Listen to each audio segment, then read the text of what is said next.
Hi, my name is Jan McClellan. I'm the ELL coordinator and teacher in the Logan Rogersville School District in Rogersville, Missouri.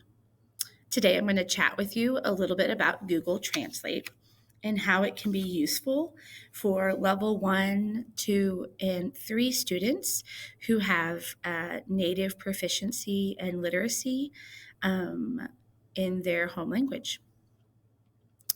This is not particularly helpful for those that just want to use Google Translate as the end all be all. That's not right. That's not what's best for students.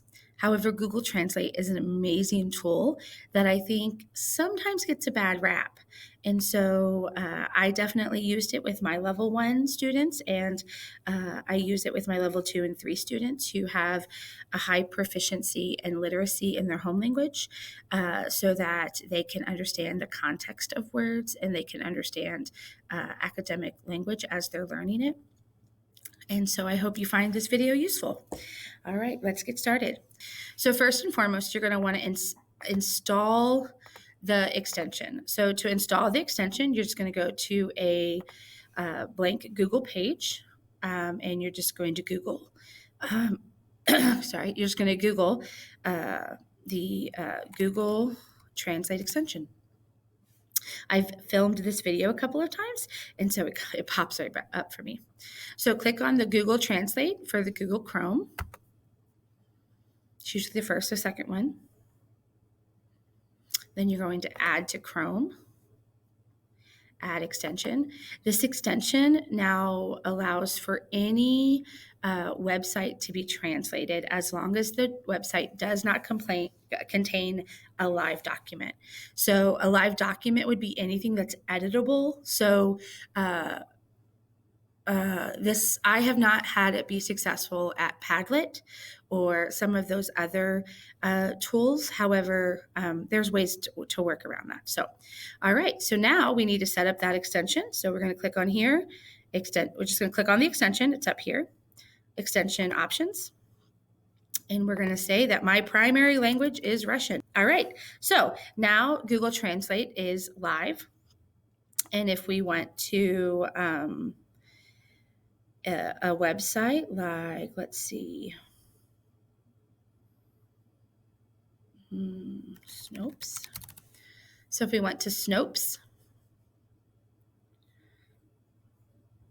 and Google Translate it, we can click translate this page. So you can click the extension and translate, or when you have the extension loaded, you can also just click this and press Russian. And there you go. It's translated into Russian. Is it perfect? No. Is it closer? Yes. It's closer to getting them access to content than previously. So we're going to go back to English because, again, I can't read Russian. All right. So let's work on YouTube. Many of you know that YouTube allows for closed captions, and if when I upload this video, it works, this video will allow for closed captions. What you might not realize is YouTube also has a feature that if the uploader allows, will allow the video to be translated into other languages. It's utilizing a form translator. So is it perfect? Nope. Is it helpful? Yep. All right. So let's look at this. So this is a video from NBC News. It is not a live video. It's just a published video. And so I clicked closed caption to show for them to look at, so for the closed caption to work. Then if I go to the settings and I click on subtitles, and there is an auto translate button on there, I can pick whatever language is available. Of hope. A group of scientists at the UK's and health workers, families torn apart, now it's in Russian. Shuttered businesses, a glimmer of hope. A group of scientists at the UK's The other fun option is you can slow down this playback speed so that they can hear it in English and read it in Russian. Oxford University says a vaccine could be closer than has been predicted. Maybe. My experience, though, is if you go much more than 0.75. Students just get frustrated. If you Maybe can have a even ready this year. We spoke to them as they prepared for trial. I would go crazy having to If listen you to that. can So have a I don't vac- use much slower than 0.75, but that is an option. So there you go. Again, just when you're picking YouTube videos, if you have to pick between one that allows for closed caption and one that doesn't, I would recommend going with the one with closed caption. And if it has the availability to auto closed caption, try it and see if that helps the student. They can always, if you teach the student, they can always go to English and read it in English and listen to it in English, and that will also help with their proficiency. All right. Next up, we're going kind of fast, but that's because I only have 15 minutes. So next up, we're going to go with Canvas. My watch wanted to chat with me for a second, excuse me. So we're going to go to Canvas. All right. So on Canvas, there is a way for you to change the language in Canvas to their native language. Very easy. You go to settings, change language, simple. The problem is then when you're sitting next to them trying to help them, you have to be able to read that native language. I usually can't do that. For Spanish, I can, just because I'm familiar with Canvas, but for Russian, no clue. So I don't necessarily teach my students how to change the language in Canvas. What I do, however, is I utilize the Google Translate extension on their Chromebook.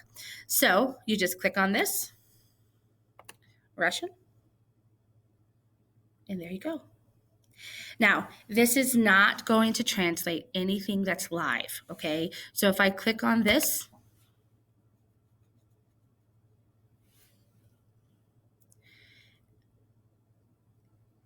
and translate,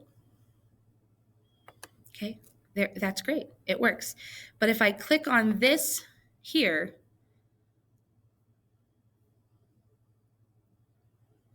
it is not going to be translated. It's just not. So let's talk about how you translate documents. And then I'll teach you one other really fun thing to do in Google Docs, and we'll be done. And I hope you join me on the Twitter chat after. So if you click on Awesome Doc, this is a Google Doc that I have open. What you're going to do is you're going to go to Tools, Translate Document. You're going to pick the language. So you can do Russian. And you're going to press Translate. This is how it will show up. It'll just open up a new document. It'll be labeled Translated Copy of the document. And as you can see, it has translated the words. Notice it has not translated the pictures because it can't. It's not recognizing that as text. But anything that is recognized as text is now translated. Then, as a teacher, this is what I do.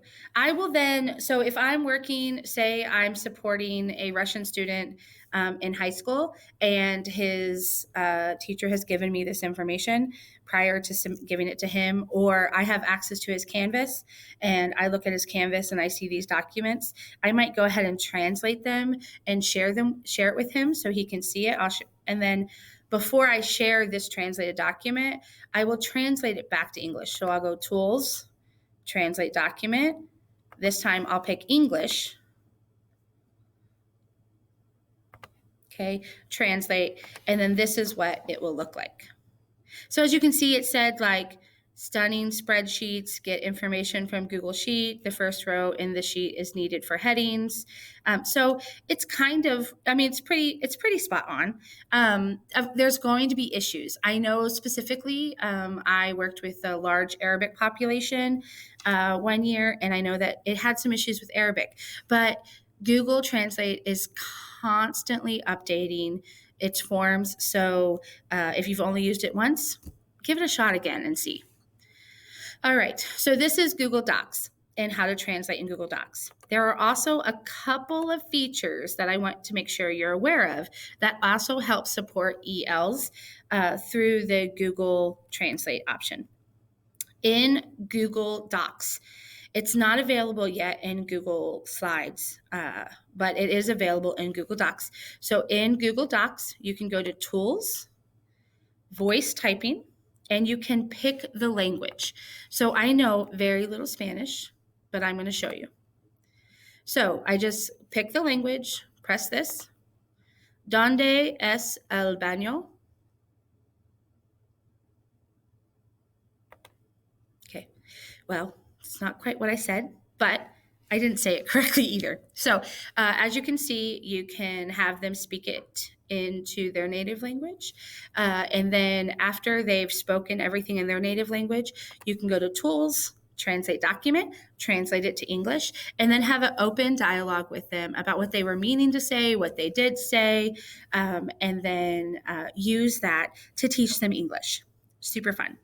The other option is just utilizing that voice typing, especially if, we use WIDA in Missouri. So if you're talking about a level 2 or a level 3 whose written ability is not quite there yet, but their speaking ability is, then you can use this voice typing to allow them to do work and make it accessible.